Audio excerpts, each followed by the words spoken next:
You, yes, you matter. And completing the 2020 census matters for Decatur and Macon County. The 2020 census is critical for our community to get funding for job training, better health care, our schools, and services such as food assistance and housing. It's easy and it only takes a few minutes to complete. Go to 2020census.gov and let your voice be heard.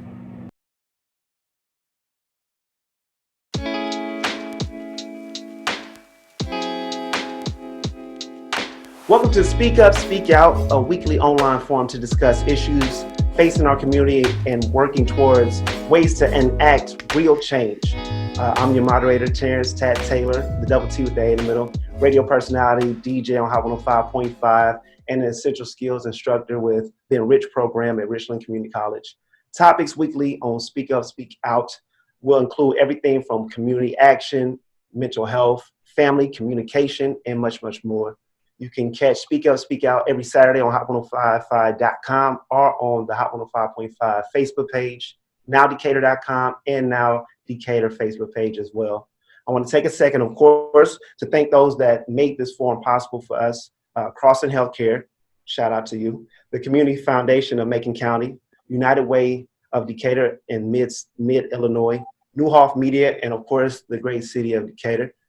You, the audience, are invited to join in. We want to hear from you. We want you to speak up and speak out, submit your questions via whatever is best for you, whether it's online, Facebook. You can submit your questions to speakout Decatur at gmail.com or online at hot1055.com or nowdecatur.com. Now, let's get into the nitty gritty. I want to introduce this week's panel, Janelle Keck, one of the coordinators of Bridge Coordinator. Be the Bridge of Decatur. There we go. Be the Bridge, and I had that written down. And I still jacked it up.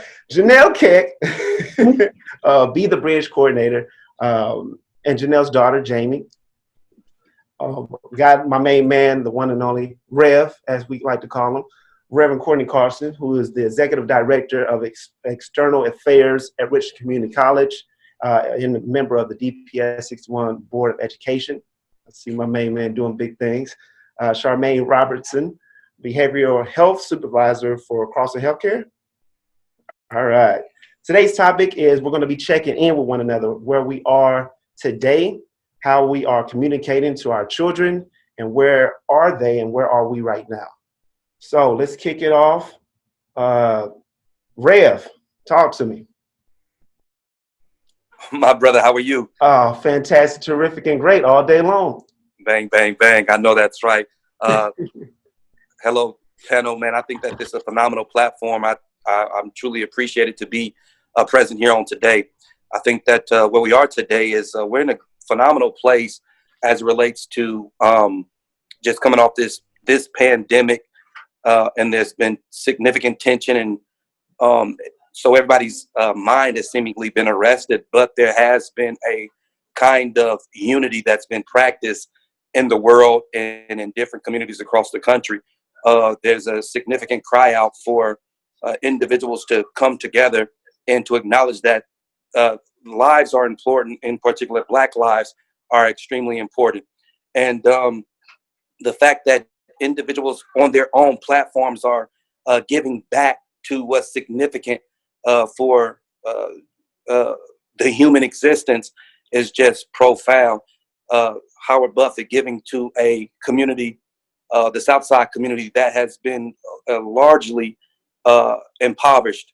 Brian Byers on his platform speaking, having this kind of communication or round table around our history and where we are in relations with one another. The work that you and I do at Richland Community College is creating economic stability for minority people. That's just a beautiful work, and giving access to education for all people. That's just a beautiful work. And the work that we all do on this particular panel, it wasn't like that 50 years ago. There was a report, Brother Tat, that that says, about a Kerner report that says that the quote is, and I hope I'm saying it correctly, what white America's never fully understood, but what Black folks Black America can never forget is that white society is deeply implicated in the ghetto. White institutions created it. White institutions maintained it. White society condoned it.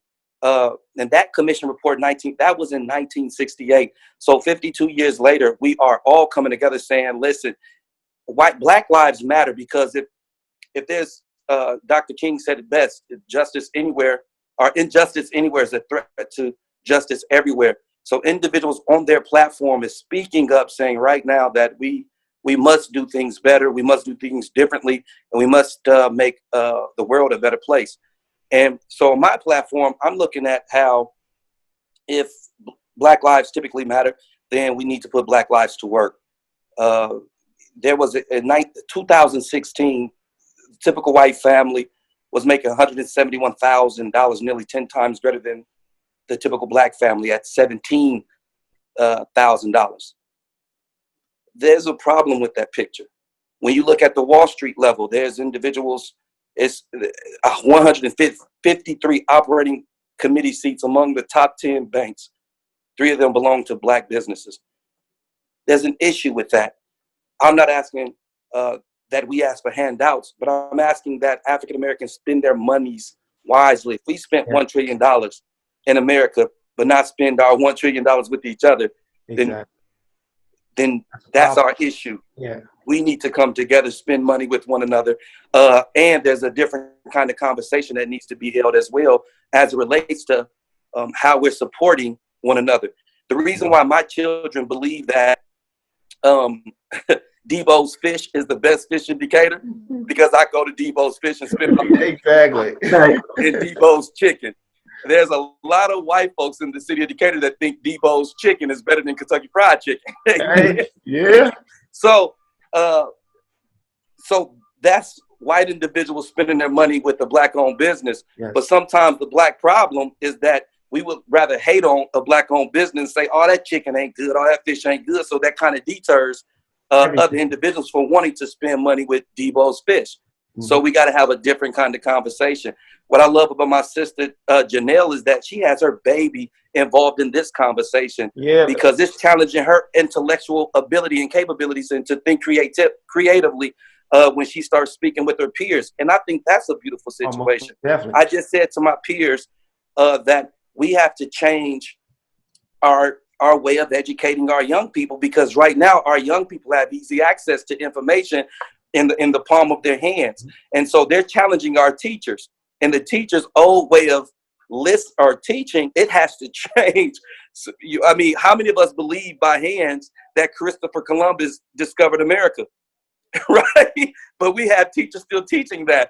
And a young person gonna pull up their cell phone and say, Christopher Columbus didn't discover America. Hey, let's talk about some genocide. Right? So now we have to teach the truth. And so there's a lot of economic disparities, educational disparities, economic disparities. And we got to make sure that, I want to say this too, because I'm talking too much. You cannot I keep trying to give you signals. You cannot have a preacher go first. And so one more thing, we just got to make sure that we vote for the person, not just the party, but for the person that's for the people. And let's stop voting for people that's keeping us deprived of access to resources. Mm-hmm. That voting for people that's keeping us, what is the word I'm looking for? That's keeping us in a economic kind of subservient way of living. We got to stop doing that. Yeah. Yep. Thank you, Rev. All right. Vote for somebody that's for the people, not for their party's agenda. I'm for the people, man. The people's for the preacher. people say here. Now, speaking of Janelle having her baby Jamie with her, Janelle, checking in with you. Where are you right now? Like, how are you? And Jamie, you speak as well. Where are you guys with all of this?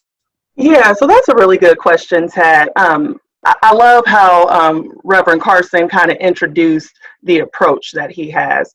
I love young adult fiction, and I don't know if you guys are familiar with the Divergent series, but they basically have all these factions, and the factions go approach the world differently because they feel like something's missing.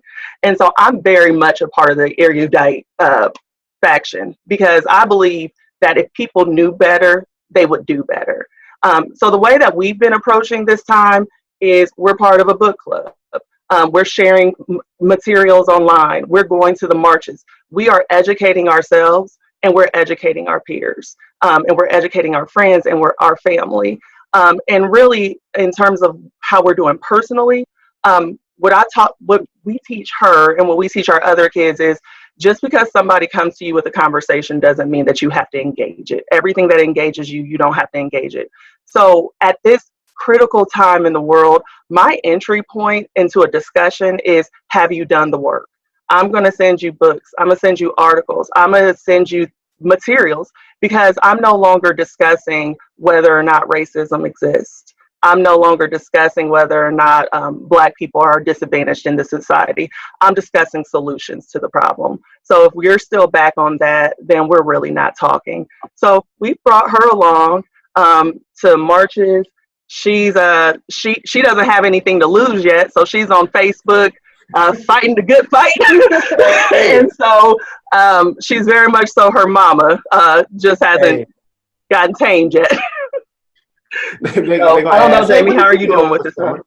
I'm doing pretty okay.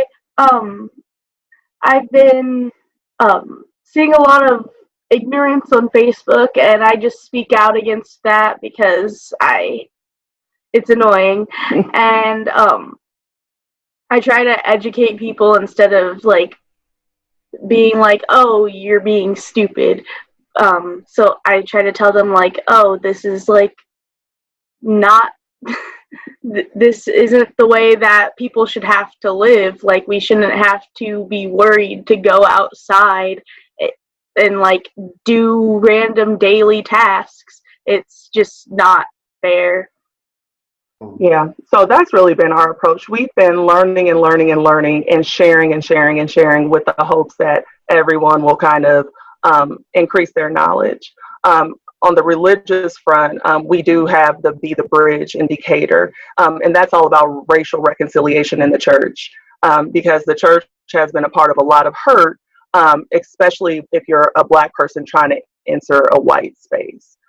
So the goal of this type of group is to have conversations and to break down the walls of to really break down the walls of miscommunication, so that everyone can come together in their faith and feel comfortable, and recognize the systems that are in place and work to dispel them. Because if you're a religious person, racism is sin, and you deal with it as such.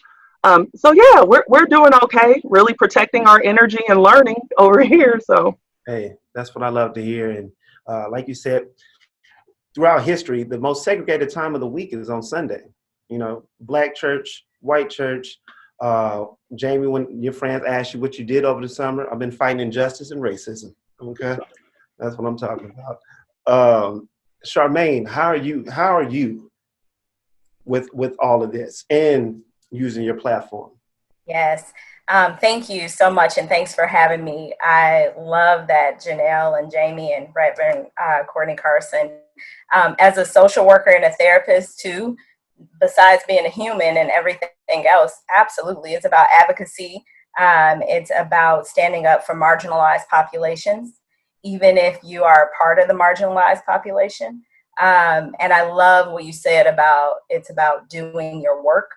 I feel like that's rule 101, right? So it's difficult and impossible really to help anybody along their trajectory if we haven't stepped back, taken time to self-evaluate and do our own work. And that means even if you are a Black person in America, that still means doing your own work. It's about education, right? What the Rev has said as well. And so I think as a clinician, it's also about checking in emotionally with yourself, with your family dynamics, with your community, if you're seeing patients, and, taking that from a micro, meso to a macro level. I guess I would say in terms of checking in emotionally, there's probably been a host of experiences or feelings, a whole array of them, from exhaustion to maybe hopelessness or helplessness oftentimes for folks, angry, feelings of anger. I think that's valid, regardless of the color. confused, disbelief. And then I also think, almost on the opposite end of the spectrum, feeling energized to a certain extent, feeling like, all right, we got to do some education here. There's a whole bunch of miseducation. Where do we start? I probably have about 5 books on my nightstand right now. And when you talked about forwarding articles and books, yeah, lots of those are going out. And my friends, Black, white, or otherwise, are like, yes, keep them coming. Thank you. And so it's stepping back, and I think it's self-evaluating. It's evaluating the system, because we make up the system. The system is a collective body of people. And so how do we deconstruct what has been embedded in us for so long, and kind of go from there? So it's exhausting. So all of those feelings, I feel like, is rinse and repeat. You feel all of that, and then, maybe it subsides, and then maybe you feel that again. Some folks don't have the luxury of maybe checking out, but I do, for extended periods of time. But I do think it's important to step back at some point, turn off the TV, even if it's for the rest of the night, for your own mental sanity, because sometimes it's a lot and it's overwhelming. And when you realize that, change starts, I feel like, at home, but change is a challenge and change is a process.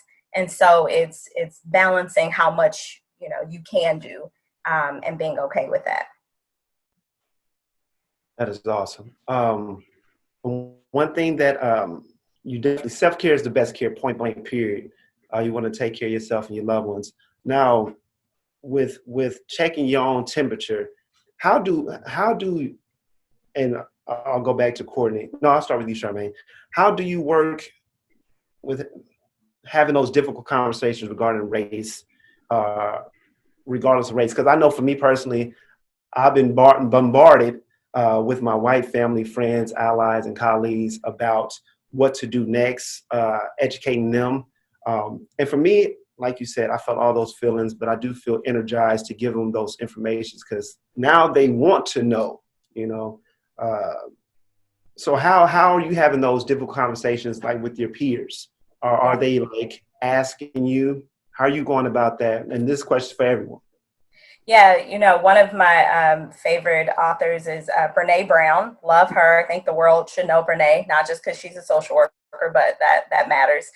Brene Brown says to lean into the discomfort. As uncomfortable as it is, like, we're headed in a good direction if it's uncomfortable. If it's not, then, maybe we're not doing the work necessarily.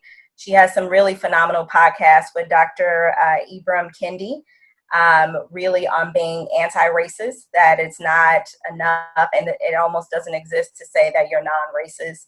I am or I'm not. And I think about the spiritual standpoint of, not being, warm, but being hot or cold, sort of picking a side.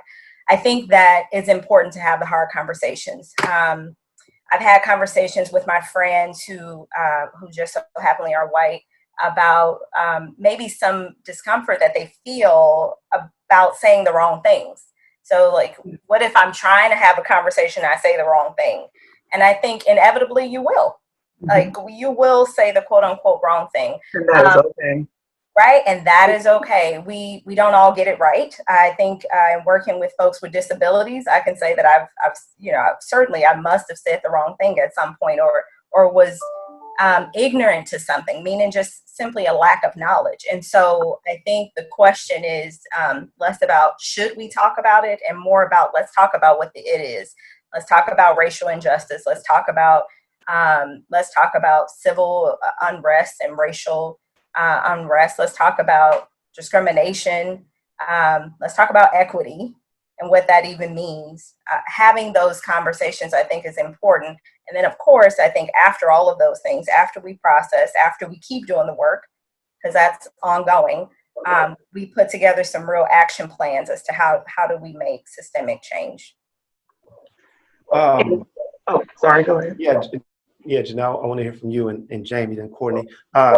And I also want to know, is it just me, or is it that talking about race is more so difficult for white people than Black people? Because for me personally, I can talk about racism and race and not be uncomfortable. But it seems like with a lot of my white friends, families, and colleagues and allies, it's more so of a, I don't know, that R word. Is that something that's true? Anyway. Yeah. I think it gets back to what Charmaine said, right? I think it has to do with the fact that they're afraid to say the wrong thing to begin with.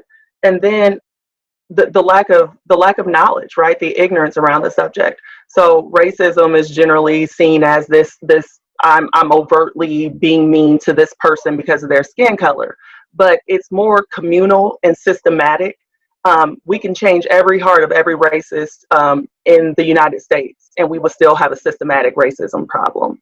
And so what I've tried to do, and in the conversations I'm having in my inboxes and with my friends, I'm trying to get everybody to stay focused, right? Like we right now, we're in the middle of a momentous moment of change, and we can talk about all of the intersections. We can talk about white privilege. We can talk about being a female. We can talk about middle class privilege. We can talk about that. But right now, we're focusing on Black lives. So not discounting anybody else's experience, but this is kind of one of the original problems with our nation, outside of what was done to the Native Americans. So right now, it's just stay focused. I know you see the riots and the civil unrest, but stay focused. I know you see these things, and it's okay to be upset about that, but stay focused so that we can enact some real change.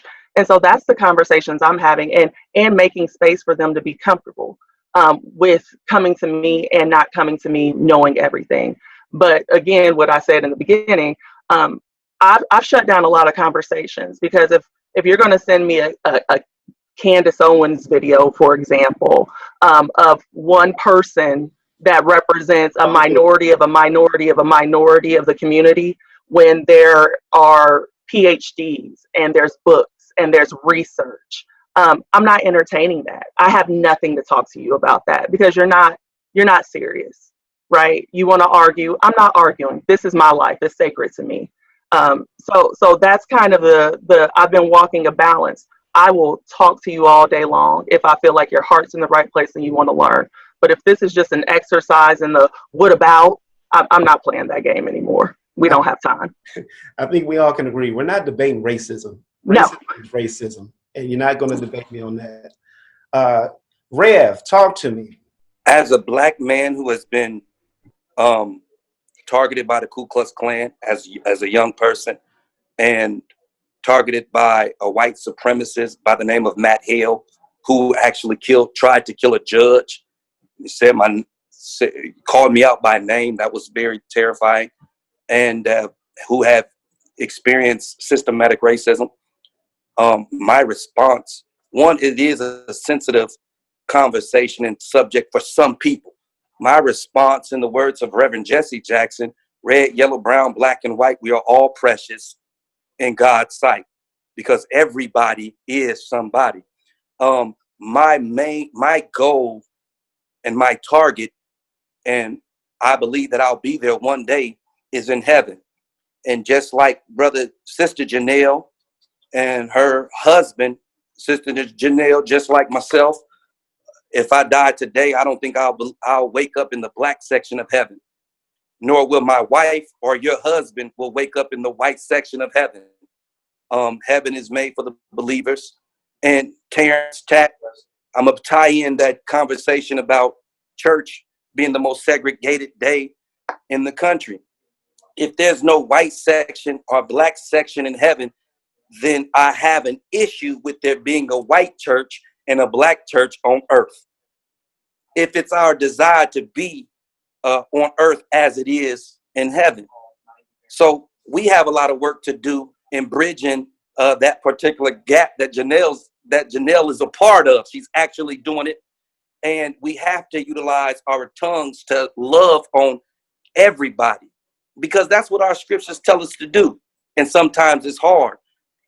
Now, I was born black. God made me black. So I'm going to need my white brothers to respect and see me as a black man, just as I respect and see them as a white male or woman. Not the stereotypes, not the BET Negro. That's not me. well, I may have used to be. I practiced some of that stuff in my You past know, when I was a new creature. What it Amen. is. And so I can't let one bad apple determine my view and response to all white people, right? Nor can I let one police officer determine my view and response to all white police officers.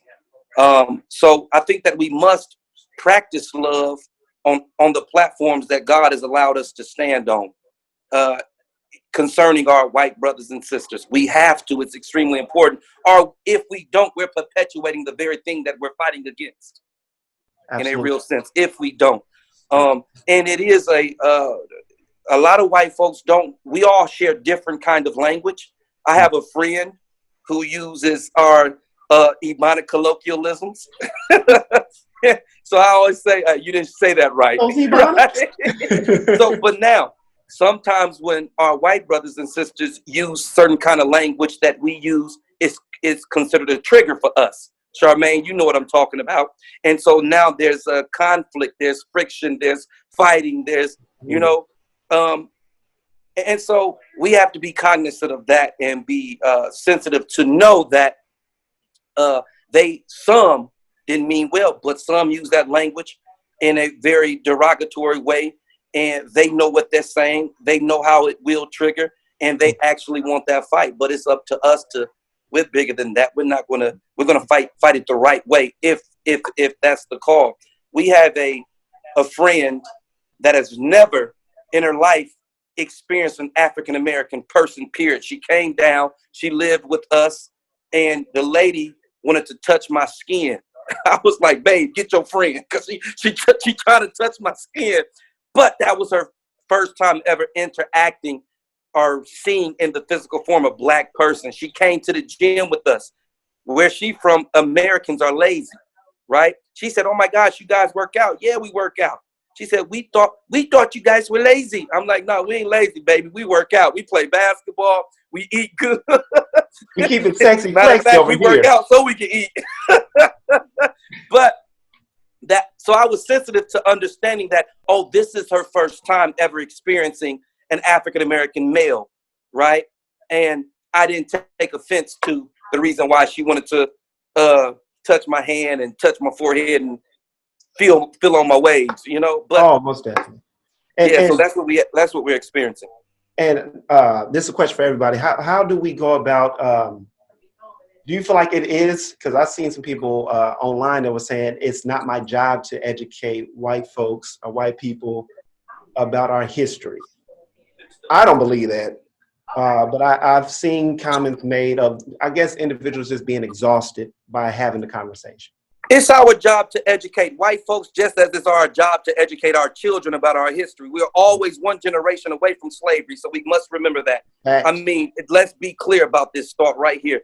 I spoke to some pastors, and I said to the pastors, if there's only 10 people in this room that has a fundamental right to vote, all the rest of us, black men, black women, white women, we have to go to bed and worry about our fundamental right to vote, because there's a piece of paper that says you're human. There's a piece of paper that says that you have there's an amendment that says you have the right to be protected by police officers. You understand what I'm saying? Yeah. White men don't necessarily need that particular piece of documentation. So we have to educate everybody on where we stand in America, or she's going to allow her daughter to grow up ignorant to what's really going on around her. So If she has a clue on and a thought and the understanding on what's happening, she's a better individual. She's a better woman. She's a better citizen. She's a better friend. She's a better daughter, and she'll grow to be a better wife and mother. Hey, look at that. I sit in the middle on that. Right? So I can share my experience with you, and I can share anecdotal evidence from my life. But there is there's a lot of information out there that you can go get on your own, outside of using me as your own personal encyclopedia. So that's what I'm talking about, doing the work. I love having conversations with my white friends and my white family and stuff like that. But if they're not fruitful, I'm not going to continue to make myself available. So I want to move past. I can tell you what it was like being a middle class black woman in America. Courtney can tell you what it was like being a Black man. It's going to be two totally different experiences. But there is a wealth of knowledge out there that can speak to the Black experience in the United States that you should go look into. And you should see that. Because then when you come back to us, you can put my story in the framework and you can understand it better. And I think we can relate to each other better. So when we do that, it is exhaustion when you see people coming at you with the whatabouts. I don't want to have those conversations. I want to talk about solutions. I want to talk about why we're doing this in the first place, right? We all get better, we all get safer when the tide rises for everyone. So that's why we're doing this. It's not just for Black Lives Matter. All lives truly don't matter until Black Lives matter. Our organizations, they are going to be more profitable if you have more diverse people at the top who've had different experiences and can speak to a different experience. So we're not just doing this because, oh my gosh, poor us, we want you to love us. No, we're doing this because this is a societal ill. And if we cure it, it's going to be better for everyone. I know we're tired of paying our tax money for cops who commit crimes, and we have to pay the families. There are things systematically that's costing all of us, the over policing, the over sentencing. This all costs us, and if we can address that, if we can speak about solutions, if we can have discussions about solutions, I just think we're all better off. Yeah, I would add that I think that really it starts almost even before us. I think it starts at the outset, outside of the home. It starts with the educational system to accurately report on the history of Black people in America, to accurately report on the indigenous people in America, to accurately report on how we got here and not sanitize it so that it feels good and or more comfortable. And I think that that's the challenge, I think, for me. So in speaking of some of those array of emotions and then that person now feeling exhausted because it's like, again, do your work, do the homework. Let's go back and let's be culturally competent and sensitive to other cultures and identify how did we get here in the first place? What was that like for that, the slave ships coming over, that, what actually happened? How many millions of Black people were brought from Africa to America and didn't make it?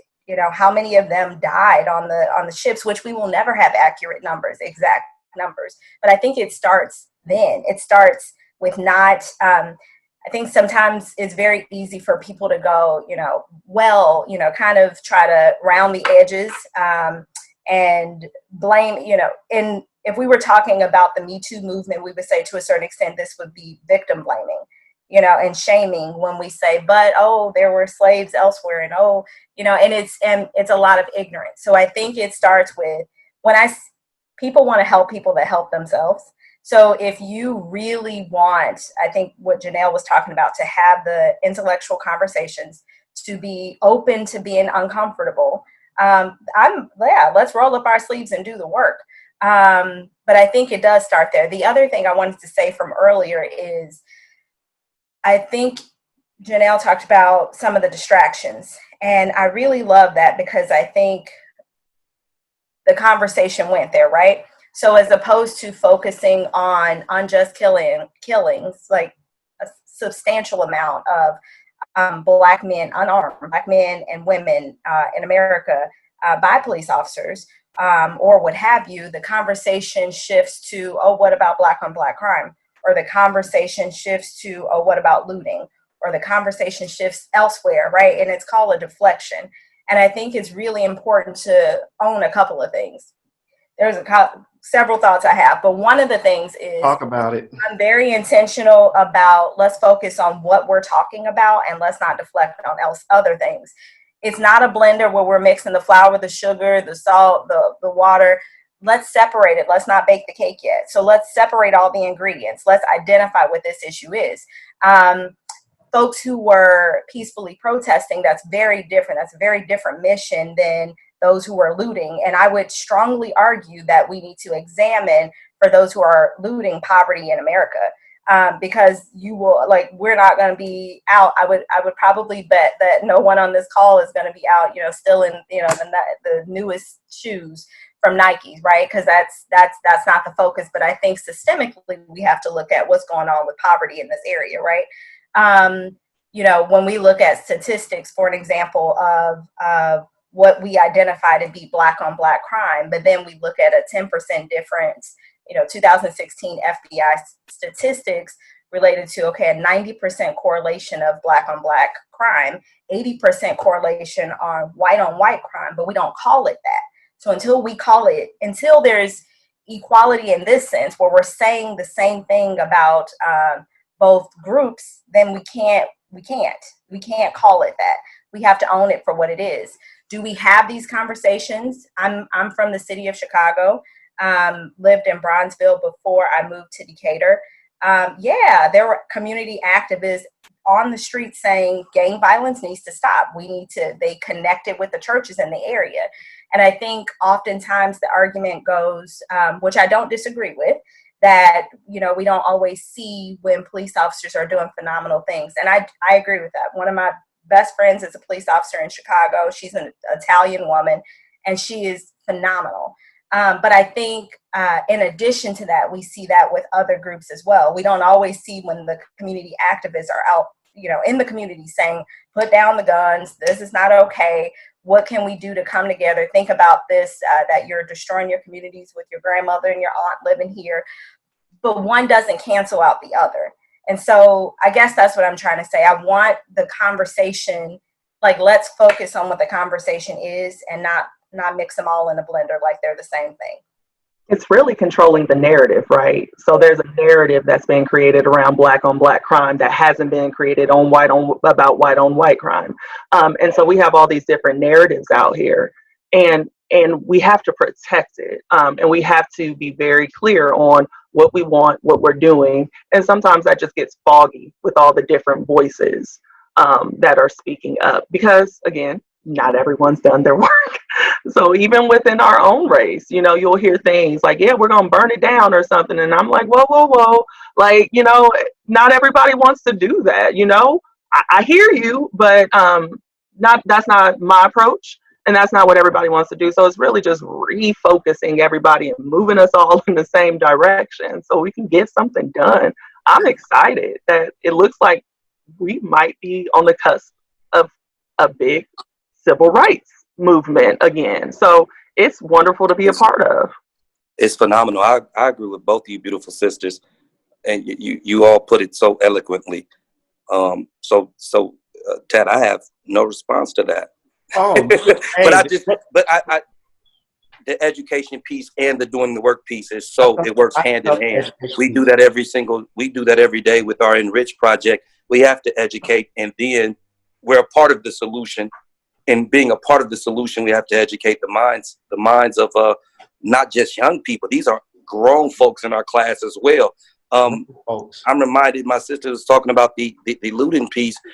I was called to literally share with inner city young people to not go tear this one particular building down, and they did not. But then there was a shooting that happened, so I was called to the inner city again to discuss that piece, and Councilman Rodney Walker came with me to discuss with that group on John Street, why are we doing this? What's going on? And literally these brothers shared with me that they don't want to be doing this.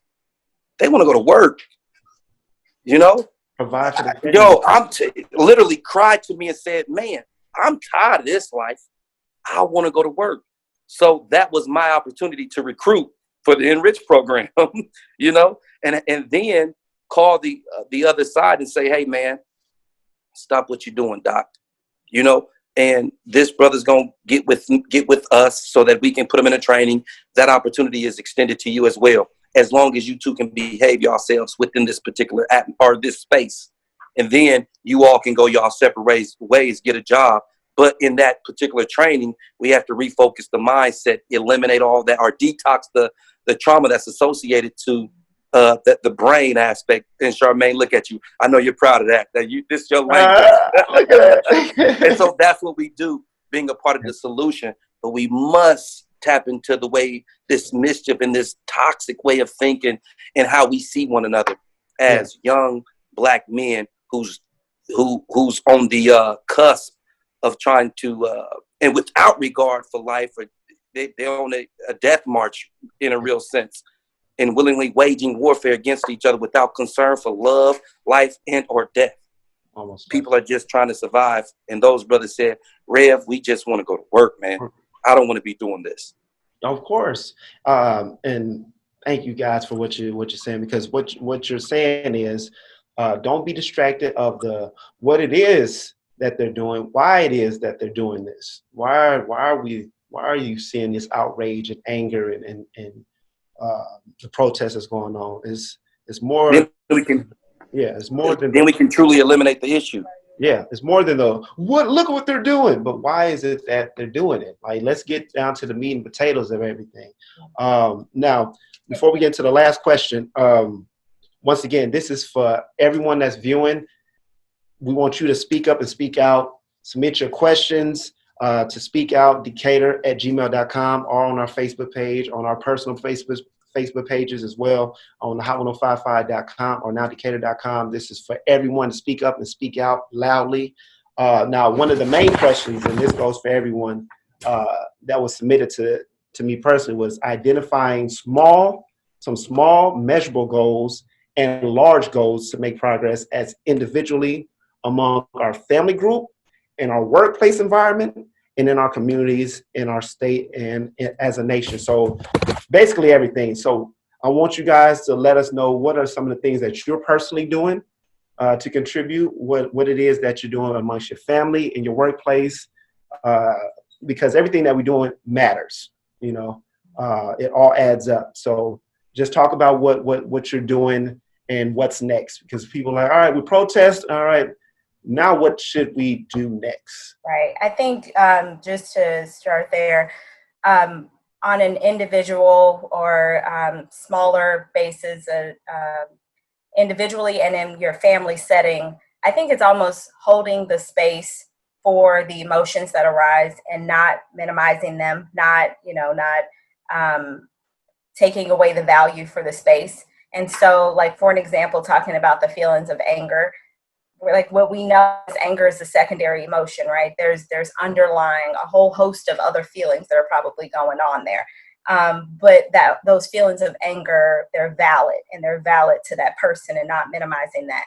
I think when we look at trauma work, as Reverend Courtney Carson started talking about, but with the ACE, for an example, adverse childhood experiences. And so one of the things that came out of doing this work from Dr. Vincent Felitti and Dr. Bob Anda has been this shift in terms of more transformative thinking.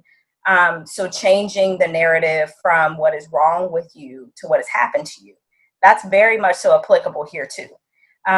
So instead of looking for the fault, whether that's, kind of around the table when we are with people that we're comfortable with and we can let our hair down and say whatever we want to say, whether that's in the workplace or having a conversation with a peer, or even trying to empathize with a coworker who's a person of color or a Black person or what have you.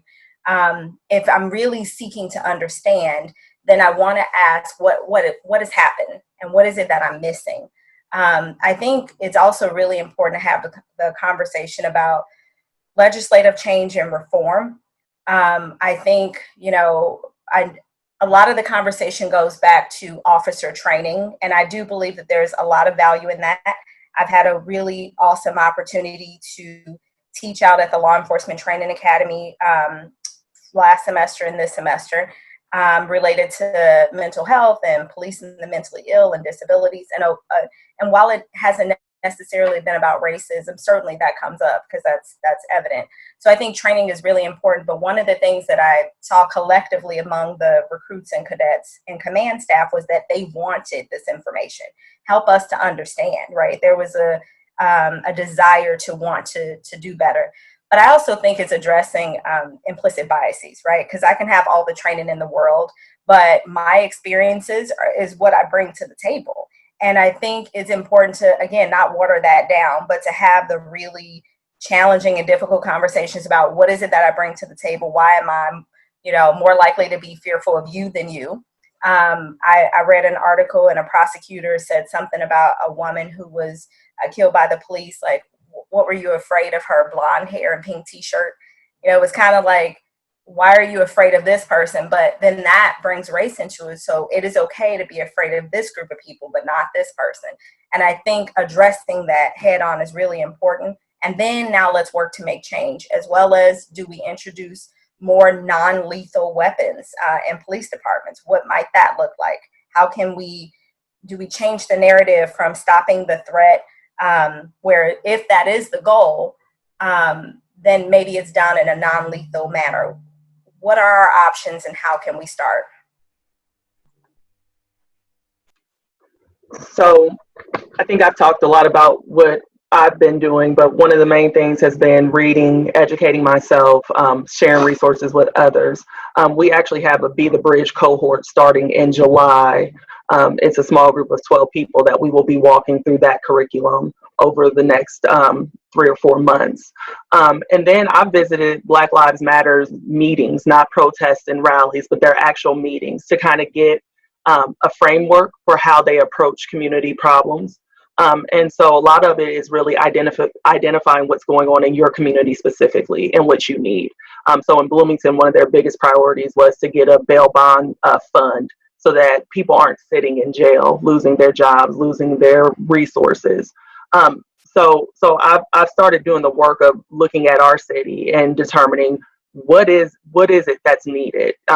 What is our relationship like with our police officers? I don't think it's as tense as some of the ones that we've seen around the country. So how do we still partner with them to bring about change that Charmaine is saying that they want?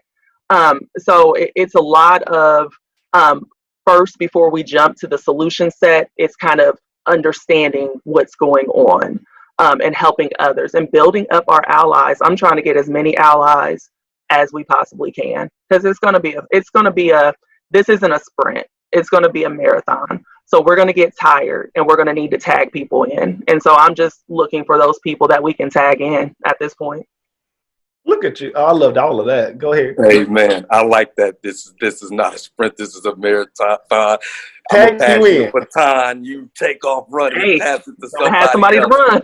Second leg, third leg. Last Hey, leg. man. So in my professional work and practical work, I think it's all a spiritual work, to be totally honest. It's all ministry for the most part.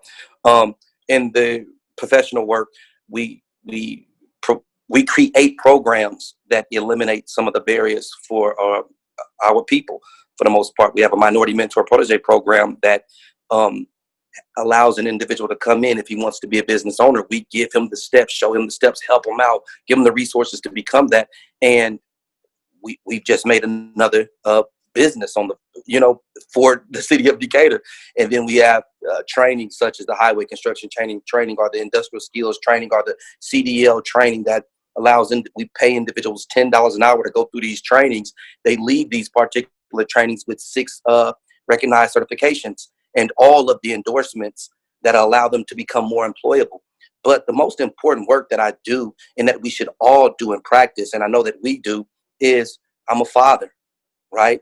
And I try to be the best husband I can be to be a greater father so that my sons can see their father loving on their mother, right?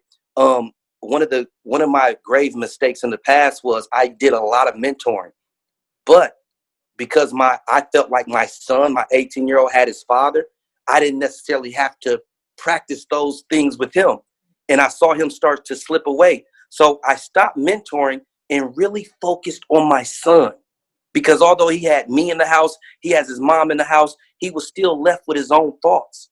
So he was by himself in his own thoughts. So when I started to focus on my son, Malachi, he started to do greater in school.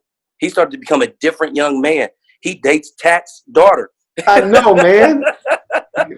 We're family for real. And Tat, yeah, so Tat and I have deep conversations about how we're raising our children while they're in a young relationship in a real sense. Yeah, so, we all in the relationship. Right, exactly. So what I saw, some of the trauma that's associated to my son, he would look at me and I would spend time with other people's children.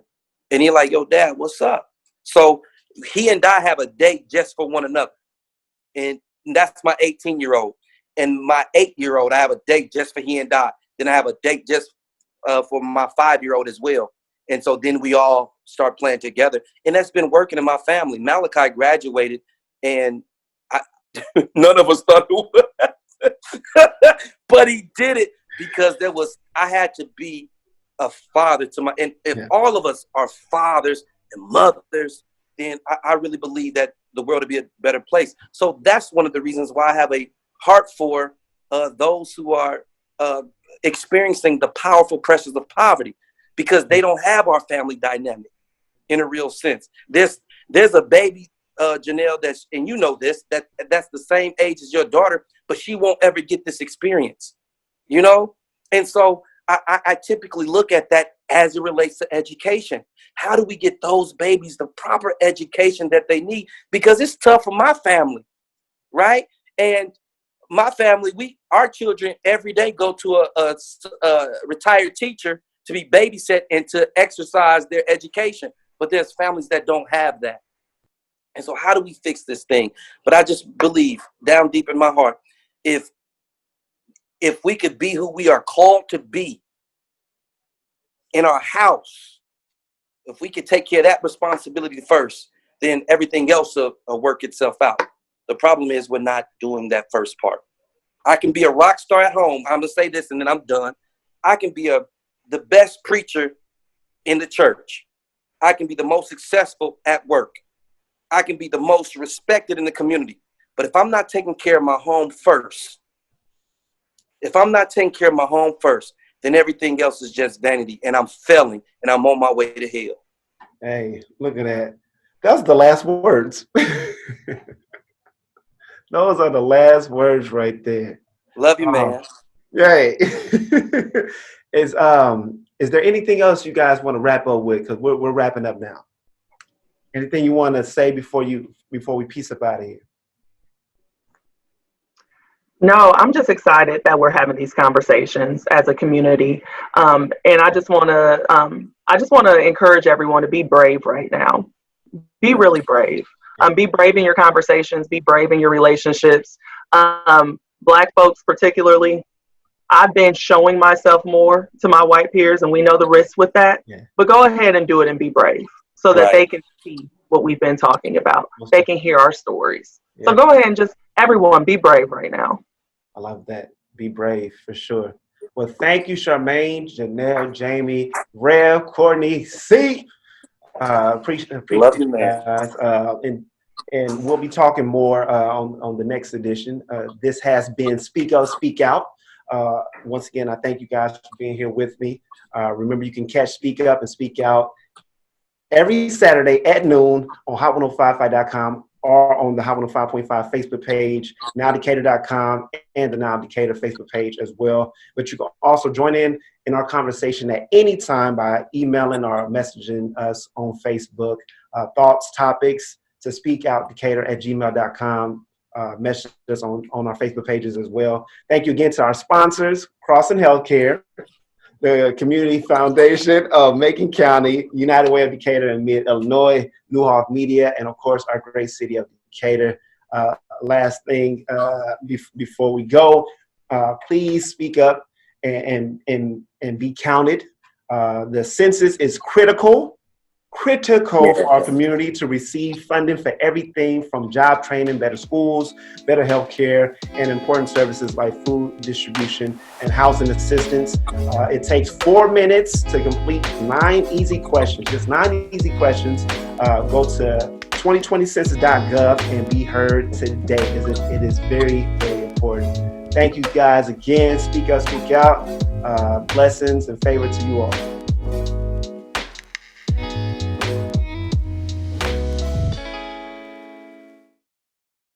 Every 10 years, the U.S. Census gives communities across America the chance to get the funding they need.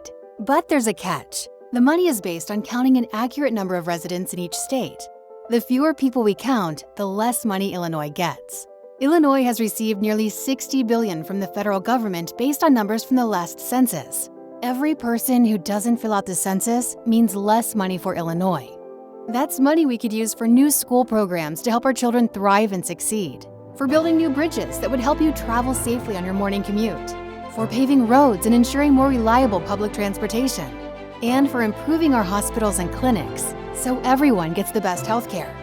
In Illinois, we deserve our fair share, and it starts with all of us being counted. Visit my2020census.gov or text 987-987 to learn how you can fill out the census today.